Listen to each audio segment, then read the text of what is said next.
Ya estamos nuevamente con ustedes y ahora vamos a ver un video sobre los medicamentos antitérmicos, los que nos ayudan para bajar la fiebre de nuestros bebés y también puede ser de nosotros mismos. ¿Los vemos? Los antitérmicos son medicamentos que se utilizan para bajar la temperatura corporal cuando ésta se encuentra elevada. La gran mayoría de los antitérmicos de uso habitual son también analgésicos y algunos tienen efectos antiinflamatorios. Es importante comprobar que el niño que parece caliente tenga efectivamente fiebre. Es decir, primero se deberá tomar la temperatura con un termómetro. Se considera fiebre a más de 38 grados centígrados en la axila o 38 grados y medio cuando es tomada en el recto. Todos los antitérmicos son beneficiosos, pero como todo medicamento también tiene efectos perjudiciales. Por eso es importante usarlos cuidadosamente y juiciosamente.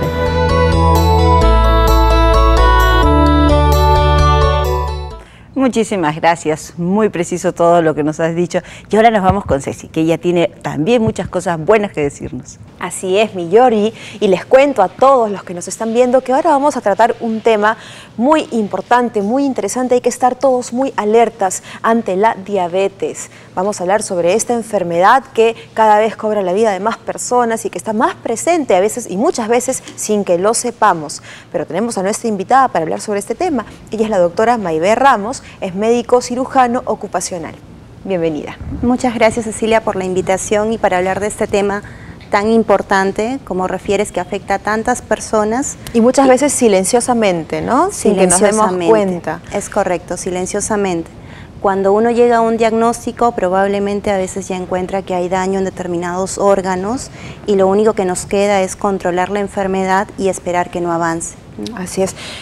¿Cuándo deberíamos empezar a preocuparnos acerca de la diabetes? Muchas personas que nos están viendo de repente dicen, ay, pero yo todavía soy joven, ¿para qué podría interesarme ese tema a mí todavía? Yo no he bordeado ni he llegado a los 40, pero realmente ¿hay una edad en la que debamos ya ponernos alertas? Si nosotros, por ejemplo, nunca hemos sufrido ni nos han diagnosticado de pequeños de diabetes, una buena edad para empezar a hacerse estos chequeos es a partir de los 40 años. Si estamos hablando de la diabetes tipo 2, que es la que se da en los adultos, es más frecuente a partir de esta edad y con personas que tienen ciertos factores de riesgo. Por ejemplo, que son sedentarias y que tienen problemas de sobrepeso y obesidad. Para muchas personas también que nos están viendo, si bien es cierto, la diabetes es algo cada vez más común, muchas personas están padeciendo de esta enfermedad, pero también hay las otras que dicen, ¿qué cosa es la diabetes? ¿No? ¿Por qué debo preocuparme? Desde tu punto de vista de profesional, de médico, por favor, explícanos qué es la diabetes y por qué debemos estar alertas y preocuparnos sobre este tema. Qué bueno que lo preguntas. Hablemos un poquito de qué categorías existen en la diabetes. Perfecto. Porque cuando hablamos de diabetes, uno lo asocia inmediatamente a, la azúcar elevada en la sangre, ¿no? Y vamos a ver, si nosotros entramos a internet, ahora que hay tanta información, de que existen 4 categorías principales. Tenemos diabetes tipo 1, es más frecuente en jóvenes, que le llaman insulino dependiente. La diabetes tipo 2 de los adultos no insulino dependiente. Tenemos una diabetes que se da en el embarazo y otro tipo de diabetes más específicas secundarias a otras enfermedades. Ya. Si hablamos de la diabetes tipo 1, como te comentaba, eso se va a presentar en menores de 30 años. Usualmente desde que son niños, jóvenes, y ya tienen que empezar a usar esto de la insulina, que es un medicamento, una hormona en realidad que se genera en nuestro organismo y que ellos no la producen. ¿Por qué un niño podría desarrollar diabetes? En realidad la diabetes, en el caso de los niños, va más asociada a un problema de tipo genético, pero esto no es exclusivo.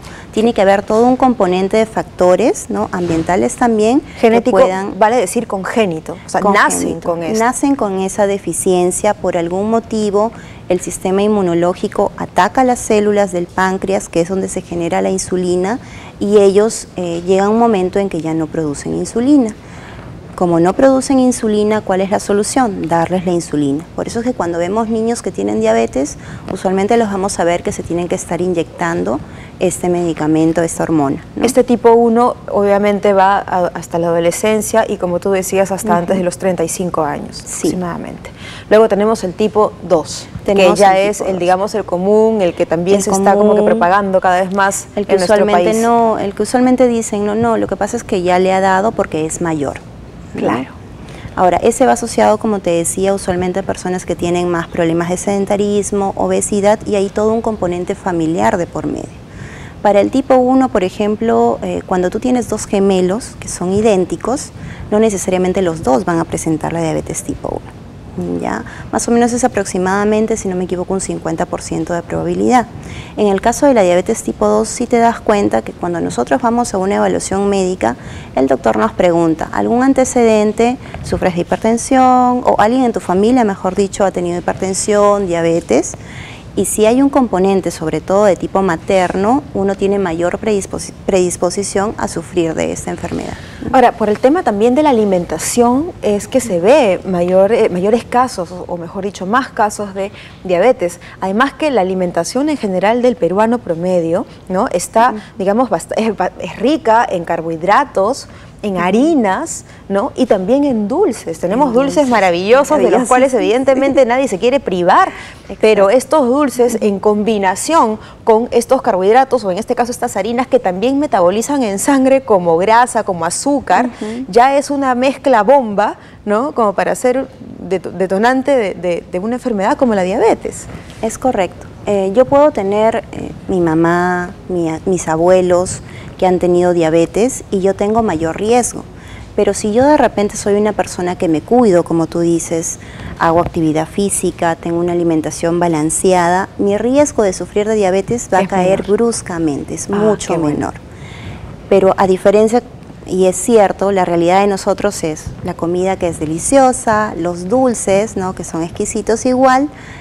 La mayoría de nosotros consumimos estos productos, la mayoría también tenemos una vida sedentaria, ¿no? Entonces hay un problema asociado al sobrepeso, vamos a aumentar este riesgo y terminamos al final bordeando los 40, los 50 o de más edad padeciendo esta enfermedad. Ahora, frente a esto también que mencionas acerca del sobrepeso, también existe, digamos, es importante aclarar para las personas que nos ven que no necesariamente las personas obesas, digamos, o que son visualmente ya voluptuosas, voluminosas, van a padecer de esta enfermedad, porque también existen los casos de estas personas que son aparentemente delgadas, ¿no?, pero que todo va por dentro, digamos, las arterias, ¿no?, están bastante rellenitas de grasa, de azúcar, ¿no? La sangre está contaminada con el azúcar. Para esta diabetes del adulto, usualmente o bien las personas, como bien dices, tienen problemas de sobrepeso o bien son de contextura normal. Y más si lo asociamos al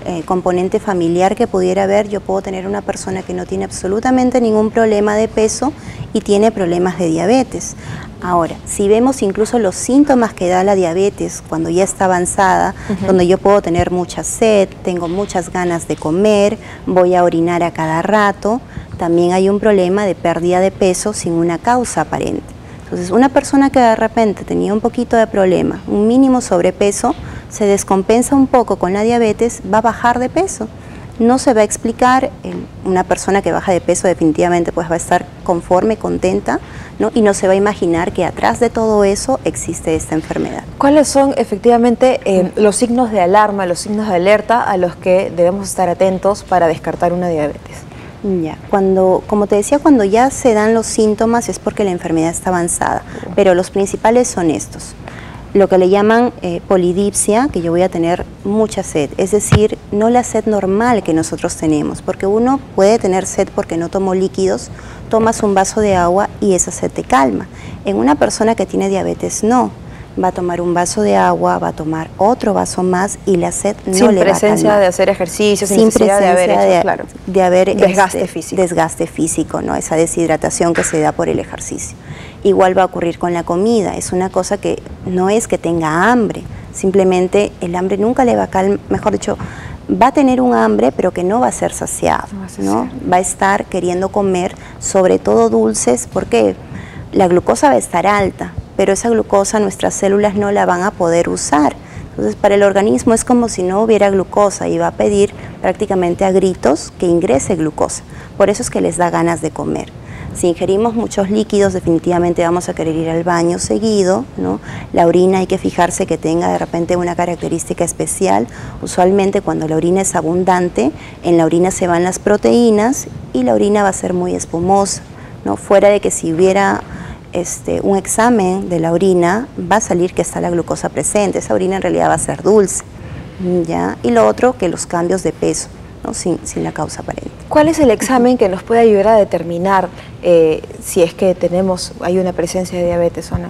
En este caso sería la glucosa en ayunas, ¿ya? Si uno quiere hacer un diagnóstico de diabetes, lo puede hacer de 3 maneras. Si de repente en 2 oportunidades me hacen una glucosa y sale que tengo más de 126, pues ya están confirmando el diagnóstico. Si me la hacen en una sola oportunidad, pero en esa única vez que me hicieron, yo pasé de los 200 y aparte tengo estos síntomas que comentábamos, también ya están haciendo el diagnóstico.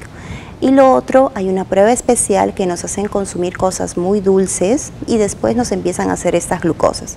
Una basal, una a los 30 minutos, otra a los 60, otra a los 90, ¿no? Igual a los 120. Entonces, si esta prueba también, ese aumento de glucosa sale por encima del promedio, también te va a confirmar. Esta es más especializada, esta última. Es más específica incluso. Específica, claro. ¿Y en qué casos se aplica este tipo de prueba? Bueno, en realidad, si uno quiere hacer el diagnóstico completo, ¿no? Como te digo, si es que de repente por ahí hay solo unas glucosas en borde, o sea, pasan de los más de 110, más de 100, pero menos de 126, de repente por ahí yo tengo cierta predisposición, tengo algún tipo de intolerancia a la glucosa, soy candidato a hacer diabetes. Entonces descartan si solo es intolerancia o es diabetes mediante esta prueba. Por último, ¿cuál es la mejor manera de prevenir? ¿Cómo prevenimos que no nos agarre esta enfermedad? Ya. Yo creo que lo más importante es, uno, los chequeos que uno se debe hacer a partir de cierta edad, ¿no? Lo otro sería adquirir hábitos saludables, ¿no? Una alimentación adecuada, que no estamos diciendo de que nunca vuelvan a comer ni los dulces, ¿no? Ni de repente esas comidas que usualmente a nosotros nos gusta cargadas, pero que lo hagan con moderación y que traten de balancearlo. Si en algún momento yo me excedo en este tipo de comidas, pues también consumir lo saludable, ¿no? Perfecto. Carnes magras, que no tengan mucha grasa, aumentar por ahí las verduras, las frutas, consumir bastantes líquidos. Por supuesto, la actividad física. Y la actividad física. Perfecto, Maybeth, muchísimas gracias. Nos has dado muchas luces, mucho alcance sobre este tema tan importante que es la diabetes, esta enfermedad que cada vez arrasa y cobra más vidas, lamentablemente, en nuestro país. Muchísimas gracias. A ustedes, gracias. Nos vamos a un corte y al regresar vamos a hablar sobre los adolescentes y el cigarro. Mucho ojo con esta droga que mata, el cigarro. Con esto volvemos.